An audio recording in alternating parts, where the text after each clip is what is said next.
1996 and the original PlayStation has just been released in North America.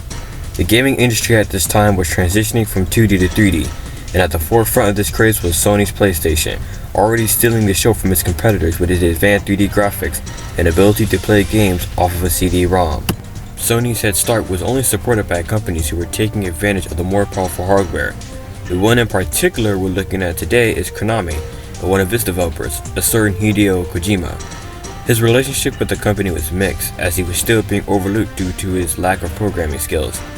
Despite this, Kojima was still able to create many hits for the company, like Police Knots, Snatcher, and the vid's subject of focus, Metal Gear.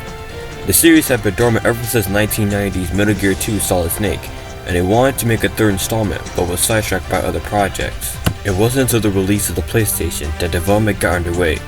Inspired by his love of movies and the art of filmmaking, Kojima envisioned this game to be a cinematic masterpiece and to go places that no other video game had gone before, with the help of the PS1 hardware. The dev team intended to create the best PS1 game ever made, and by God did they do it. The presentation at E3 1997 had the crowd ecstatic, and Metal Gear Solid was released in September of 1998 to critical acclaim. It is now seen as one of the best video games ever made. The adventure of Metal Gear Solid begins in 2005.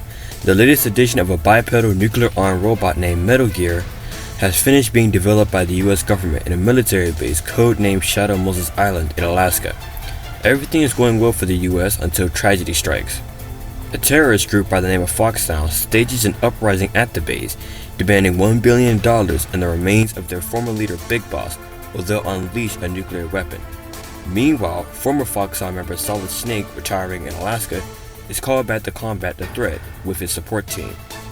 Leading the team is a former Foxhound commander and a friend of Snake, Colonel Campbell, Dr. Naomi Hunter as a medical specialist, and Mei Ling, who saves Snake's mission data, and Master Miller, who is an old friend of Snake. In contrast to the helpful nature of Snake's support team, we have the Foxhound members, consisting of Revolver Ocelot, a formidable gunfighter and expert in torture, Decoy Octopus, Master of Disguise, Sniper Wolf, a master of sniping, Vulcan Raymond, a shamanist and another good gunfighter, Psycho Mantis, who has crazy mind powers, and finally the terrorist leader, Liquid Snake.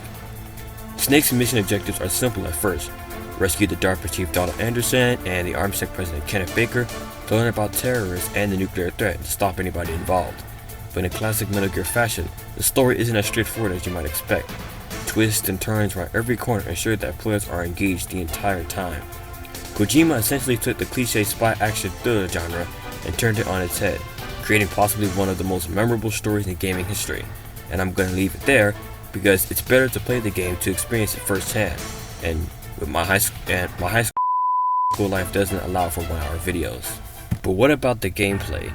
Well, Metal Gear Solid takes up after its predecessors as well in the transition to 3D. The game, of course, is a stealth action game with the camera in a fixed top-down angle, and it changes occasionally so you can see the level better. Another feature of this game is the Soliton radar, which shows the location of enemies. This, alongside looking in first person, allows you to view your surroundings more easily. This is very important, especially since we're now working in a 3D space. It may be awkward, especially for first-time players. Same goes for the rest of the controls. You just don't pick it up and play. You move Snake with the D-pad or the analog stick if you have the PS1 DualShock, and perform actions with the face buttons, and use the L1 and R1 buttons to access your items. As to use the select button allows Snake to use the Codec feature, which keeps Snake in contact with his team at any time, especially if he gets stuck. It may not be perfect, but he gets the job done. Now trust me, I love this game to death. It's one of my favorite games of all time, but the controls kinda make it annoying to play at first because it's real easy to get stuck in a prone position where you easily get spotted. Luckily, Metal Gear Solid does have some tricks up its sleeve when it comes to staying out of sight. Methods include hiding behind walls, crawling, banging on the wall to get enemies' attention, and using the many tools and weapons scattered all over Shadow Moses, and the trademark series staple of hiding in a cardboard box. Yep, it doesn't get any better than this. However, this goes both ways. The guards in Metal Gear Solid aren't mindless obstacles. They actually do pay attention to their senses and will react accordingly to changes in the environment. They can spot footprints either in the snow or in water puddles. What was that noise? Whose footprints are these? And of course, noise. Shut up! Shut up! Shut up in there, will ya? favorite detail has to be this. If Snake hides in a cardboard box in a very peculiar location, the guards won't think twice about checking it. All of this adds to the stealth gameplay, which the game encouraged heavily because now it's time to talk about what makes Metal Gear, getting spotted.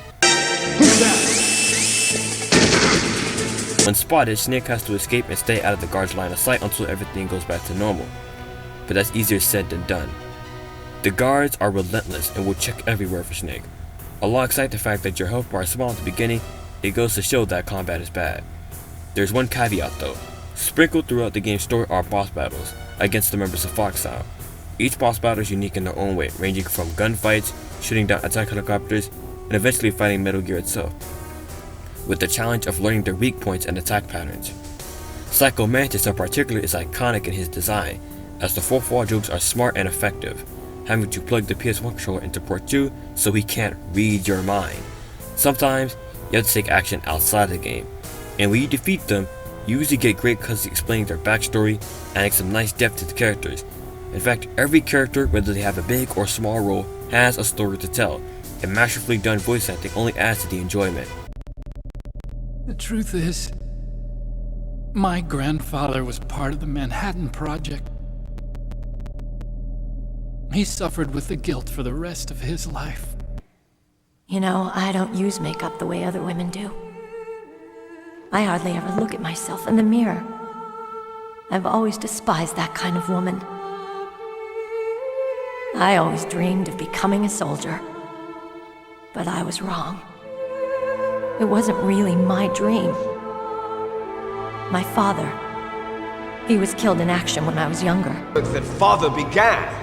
I will surpass him. I will destroy him. You're just like Naomi. Well, I'm not like you. Metal Gear Solid is one of the few games at the time to master voice acting in video games, a luxury that we take for granted nowadays. The cutscenes themselves are miraculously crafted masterpieces, filled with so much detail, symbolism, and fourth wall breaks humor that even after 20 years, it's still blowing people's minds. It takes about 10 hours to beat Metal Gear Solid 1. Half the time we've dedicated to gameplay, the other is cutscenes and codec conversations. The cutscenes in Metal Gear are known for being long, even skipping codec conversation takes a bit of time. However, if you want to know what to do or where to go, it requires that you sit down and listen. However, it isn't all milk and honey. The Shadow Moses complex itself is a very nice area to sneak around. Variety of areas, the game's foreboding soundtrack, keeping you on your toes. It is in many ways an upgrade from past games, but many have to point out that Shadow Moses is smaller than the bases in those games. This is another area where Metal Gear Solid falls short, as backtracking is mostly never a fun activity. In conclusion, at the end of the day, Metal Gear Solid is one of gaming's greatest achievements. Despite some aspects starting to show some age, the game is just as funny and as clever as ever. Combined with an unforgettable plot, addictive gameplay, wonderfully made soundtrack, and much more, Metal Gear Solid was the first in the series to overwhelm the soul and help lead to the modern age of stealth games. Its impact on the industry cannot be overstated.